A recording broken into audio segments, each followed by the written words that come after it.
Hey, this is David Blakesley with part 4 of my World Cinema mini-series that I'm doing here, featuring Blu-rays that have been sent to me by Kino Lorber for review purposes. This one's kind of unusual, a bit unique and interesting. The Wind of Ayahuasca. Okay, so what is that all about, right?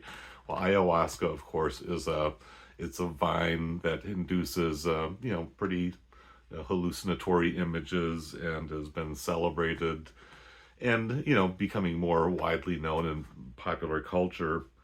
There's that young woman on TikTok with all the stuff all over her face and all the paraphernalia and ornaments, and she's singing some song about drinking ayahuasca, and I guess TikTok people are trying to make me all mad at her or something. Anyways, I digress. The Wind of Ayahuasca, a 1982 Peruvian film directed by a woman, Nora de Izcue, and she was still pretty young, in her probably in her 20s, had been doing a little bit of documentary work, but got noticed by a university professor who said she might be a person to do kind of a shoot of an actual ayahuasca ceremony. And this was back in the early 70s. And she did shoot the footage, but it was never used in a film. And maybe it's gotten lost since then, I'm not sure. But 11 years later, she made this movie, which is somewhat documentary-ish, but it is about a fictional story. It's about a sociologist named Miguel. He comes from the Peruvian capital city of Lima, and he's going to Iquitos, which is a kind of the village or the town that stands right at the boundary between civilization and the Peruvian Amazon rainforest. So while Miguel is in Iquitos, he's taking photographs and kind of doing his sociological, cultural anthropology, just learning how these people live, because it's more of an indigenous part of Peru, and he's considered a gringo by those people.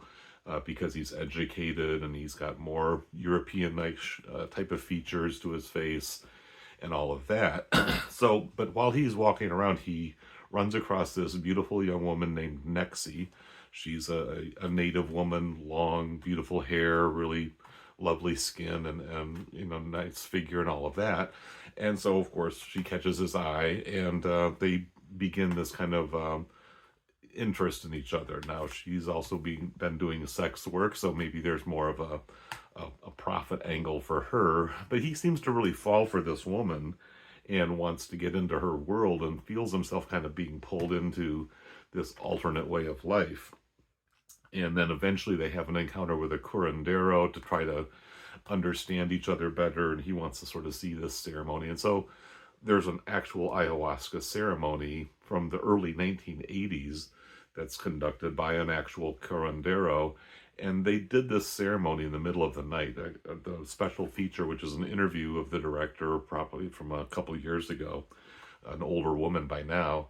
She says they actually shot that in the dark in infrared film, so the camera people could not even see what was happening because it was really dark inside this little hut, but they got it on infrared, and it's pretty fascinating.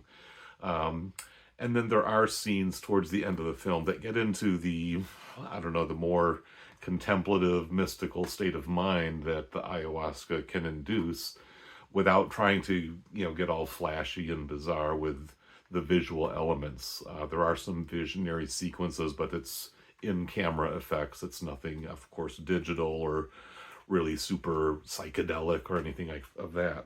So it really looks at ayahuasca as kind of a folk medicine and a spiritual way of life among these indigenous, not exactly tribal people, but people living pretty close to the land and the old traditions, and especially in that part of the world, beliefs and spirits and ghost figures and all of that, because that's part of the experience of reality that they're having. So as a film, The Wind of Ayahuasca probably doesn't quite stick its landing. It's a low budget film.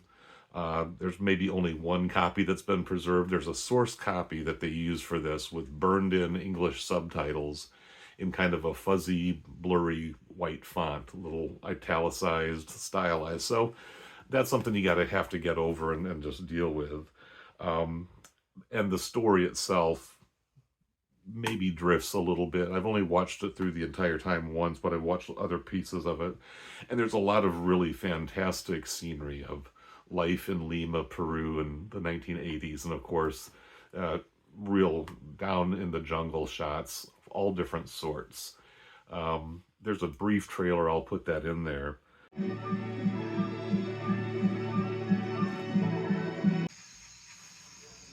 Hay 600 variedades de ayahuasca, y todas ellas con propiedades alucinógenas. Estas alucinaciones se interpretan como revelaciones de los espíritus. Por esto la ayahuasca es considerada como una planta divina.